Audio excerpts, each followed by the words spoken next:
हरे कृष्ण माघ महात्म अध्याय 7। हरे कृष्ण राधे राधे। माघ मास की बड़ी भारी महिमा है। चारों युगों में अलग अलग प्रभाव हुए हैं।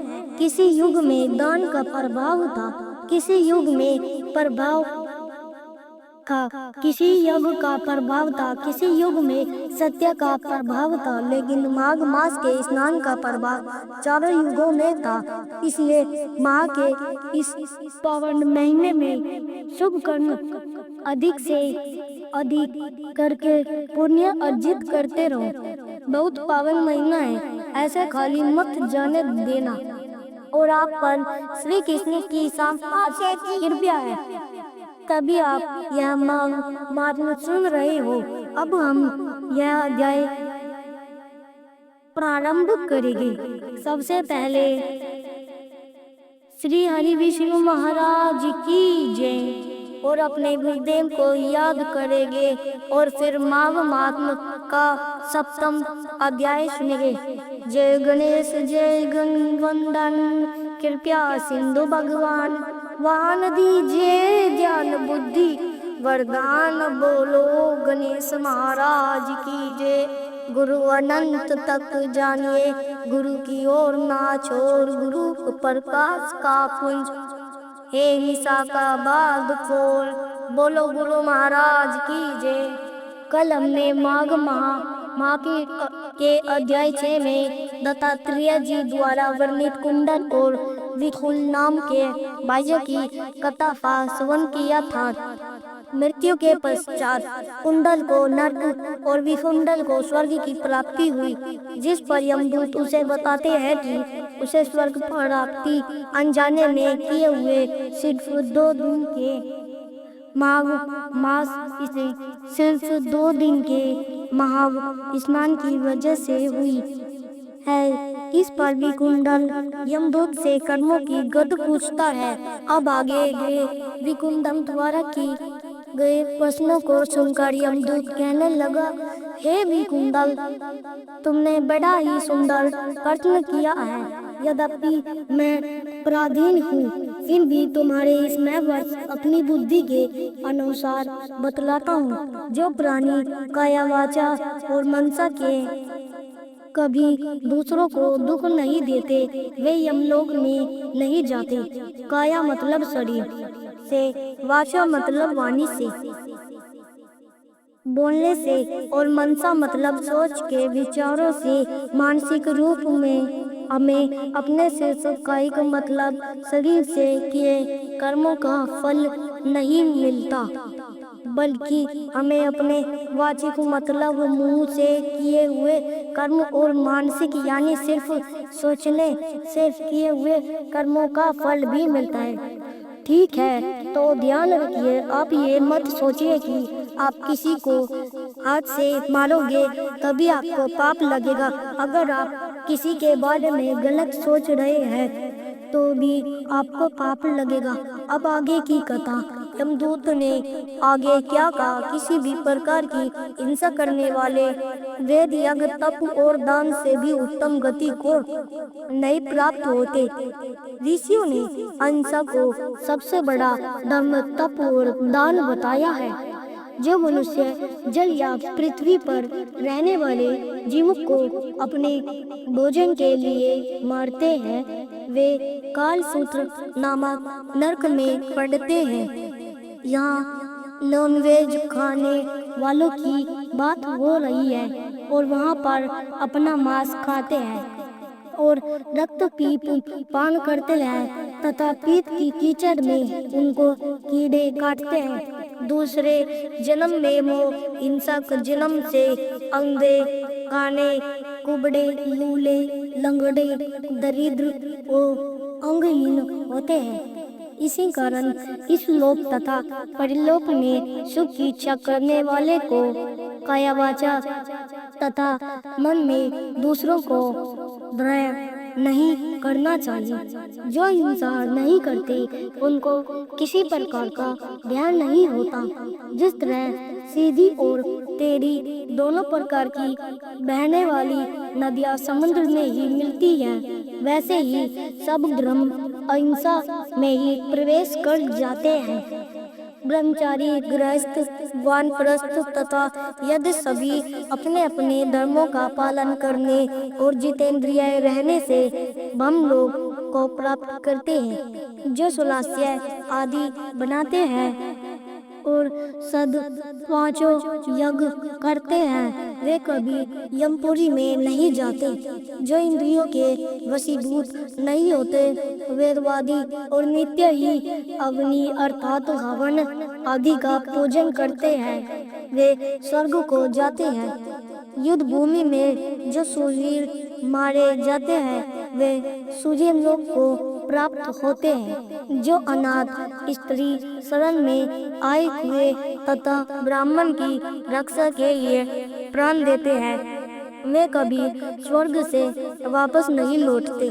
जो मनुष्य लोले, लंगड़े, वृद्ध, अनाथ तथा गरीबों का पालन करते हैं वो भी स्वर्ग में जाते हैं। जो मनुष्य गो के लिए पानी का आश्रय करते हैं तथा कुआं, तालाब और बावड़ी बनवाते हैं वे सदैव स्वर्ग में निवास करते हैं। जैसे जैसे जीव इनमें पानी पीते हैं वैसे वैसे ही उनका धर्म पड़ता है। जल से ही मनुष्य के प्राण हैं, इसलिए जो प्याऊ आदि लगवाते हैं वो अक्षय स्वर्ग को प्राप्त होते हैं। बड़े बड़े यज्ञ भी वो फल नहीं देते जो अधिक छाया वाले वृक्ष मार्ग में लगाने से मिलता है। जो मनुष्य वृक्ष रोपण करता है वे सदैव दानी और यज्ञ करने वाला होता है। जो अच्छे फल और अच्छी छाया वाले मार्ग के वृक्षों को काटता है वो नरकगामी होता है। तुलसी का पौधा लगाने वाला सब पापों से नष्ट हो जाते हैं। जिस घर में तुलसी वन है वो घर तीर्थ के समान है और उस घर में कभी यमदूत नहीं जाते। तुलसी के सुगंध से पितरों का चित्त आनंदित हो जाता है और वो विमान में बैठकर विष्णु लोक को जाते हैं। नर्मदा नदी का दर्शन, गंगा का स्नान और तुलसी 10 दल का स्पर्श ये सब बराबर फल देने वाले हैं। हर एक द्वादशी को ब्रह्मा भी तुलसी का पूजन करते हैं। रत्न, सोना, फूल तथा मोती की माला के दान का इतना पुण्य नहीं होता जितना तुलसी की माला के दान का होता है। जो फल आम के 1000 और पीपल के 100 वृक्षों को लगाने से मिलता है वह फल तुलसी के एक पौधे को लगाने से मिल जाता है। पुष्कर आदि तीर्थ, गंगा आदि नदी, वासुदेव आदि देवता सी तुलसी में निवास करते हैं। जो एक बार 2 या 3 बार रेवा नदी से उत्पन्न शिव मूर्ति की पूजा करता है अतुष्टिक रत्न के पत्थर या वन में रखी हुई शिव की मूर्ति की पूजा करता है और हमेशा ओम नमः शिवाय मंत्र का जाप करता है वह कभी यमलोक नहीं जाता। शिव पूजा के समान पापों को नष्ट करने वाला तथा कीर्ति देने वाला 3 लोगों में और कोई काम नहीं है। जो शिवालय स्थापित करते हैं वे शिवलोक में जाते हैं। ब्रह्मा, विष्णु तथा शिव का मंदिर बनाकर मनुष्य वैकुंठ वासी होता है। जो भगवान की पूजा के लिए फूलों का बाग लगाते हैं वे धन्य हैं। जो माता पिता, देवता और अतिथियों का सदैव पूजन करते हैं वे ब्रह्मलोक को प्राप्त होते हैं। इतना कहकर यमदूत कुछ रुका और फिर कहने लगा, हे विकुल, याद रखो मध्याह्न के समय आया अतिथि मूर्ख, पंडित, वेद पाठी या पापी कोई भी हो वह ब्रह्मा के समान होता है। जो रात्रि के थके हुए भूखे ब्राह्मण को अन्न जल देता है मध्याह्न के समय जिसके घर आता हुआ अतिथि कभी निराश नहीं जाता वह स्वर्ग का वासी होता है। अतिथि के बराबर कोई धन संपत्ति तथा हित नहीं है। बहुत से राजा और मुनि अतिथि सत्कार से ब्रह्मलोक को प्राप्त हुए हैं। जो एक समय आलस्य से भी अतिथि को भोजन करा दे वे यम द्वारा नहीं देता। जो कोई स्वर्ग लोक जाने की इच्छा रखता है वह अन्न का दान अवश्य ही करे।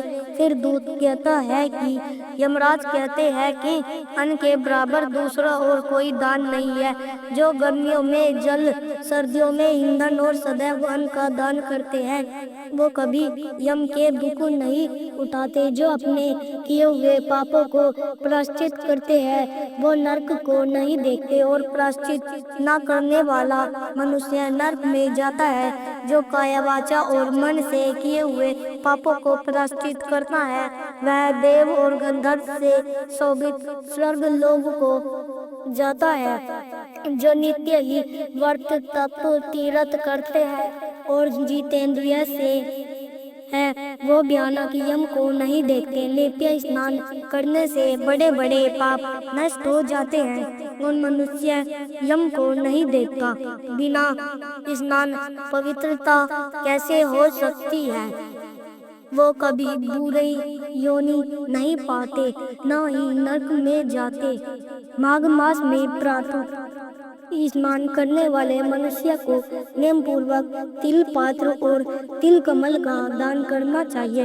यमदूत कहते हैं कि हे विकुंडल, पृथ्वी, सोना, गो आदि प्रदान करने वाला स्वर्ग से कभी नहीं लौटता। पुण्य तिथियों और संक्रांति आदि को थोड़ा सावधान करके भी मनुष्य बुरी गति तो नहीं प्राप्त होता। सत्यवादी, मौन रहने वाला, मीठा बोलने वाला, क्षमाशील, दीवान, किसी की निंदा ना करने वाला, सब प्राणियों पर दया करने वाला, पराये धन को तिनके के समान समझने वाला मनुष्य कभी नरक को नहीं भोगता। माघ मात्मक सप्तम अध्याय समाप्त। आगे की कथा कल सुनेंगे।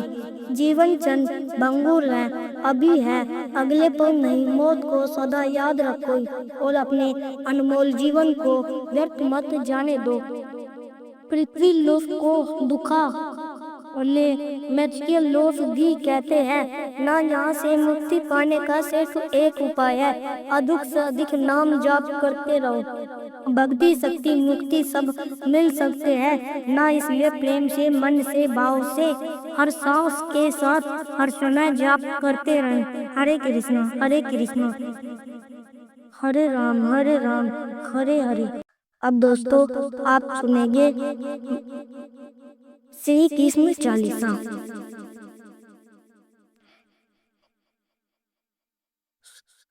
श्री कृष्ण चालीसा पाठ। बंसी शोभित कर मधुर नील जलद तन, श्याम अरुण अधर जनु बिम्फल नयन, कमल अभिराम पूर्ण इंद्र अरविंद मुख, पीताम्बर शुभ साज जय मोहन, मदन छवि कृष्ण चंद महाराज जय यदुनंदन, जय जगवंदन, जय वसुदेव देवकी नंद, जय यशोदा सुत नंद दुलारे, जय प्रभु भक्तन की दरगन, जय नट नागर नाग नतैया, कृष्ण कन्हैया धनु चरगिया, पूनी नक पर प्रभु गिरिवर धारो, आओ दनन कष्ट निवार, बंसी मधुर अधर धीरे तेरो, होवे पूर्ण विनय मेरो आओ, हरि पूर्णिमा कन चाकू, आज लाज भारत की राखो, गोल कपोल चिबुक अरुण मर्दु मुस्कान, मोहिनी डारी रजित राजीव नयन विशाल, मोर मुकुट वैजंती माँ, कुंडल सवन पीत पट, अच्छी कंठी किंग कीन, काच नील जल,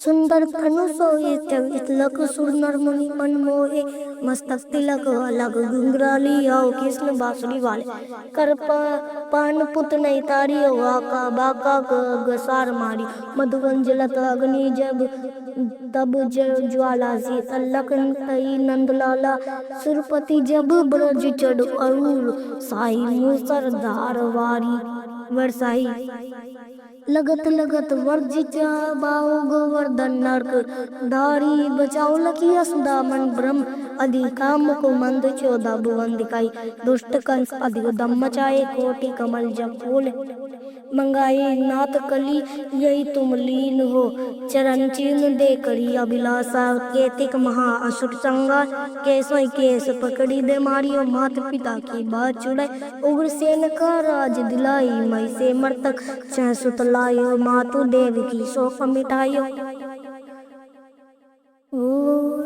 भूमासुर मूर दैत्य सवारी लाए, सठ दस सहस कुमारी, देवी मई तृण चीर संहारा, जरा सिंधु राक्षस कई मारा, असुर बकासुर आदि मारियो, भक्तन के तब कष्ट निवार, दीन सुदामा की दुख टारियो, तंदुल दीन मूठ मुख डारियो, श्री कृष्ण चालीसा होती है, प्रेम से बोले श्री कृष्ण भगवान की जय।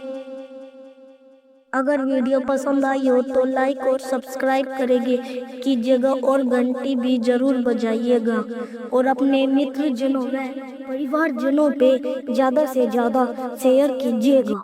प्लीज़ इन वीडियो को अधिक से अधिक शेयर करके माघ मास के प्रभाव को सबको बताओ, अपने शास्त्रों को ज़्यादा से ज़्यादा प्रचार करो, यह भी तो एक सेवा है ना। Please like share and subscribe करें। Thank you. राधे राधे। जय श्री कृष्ण।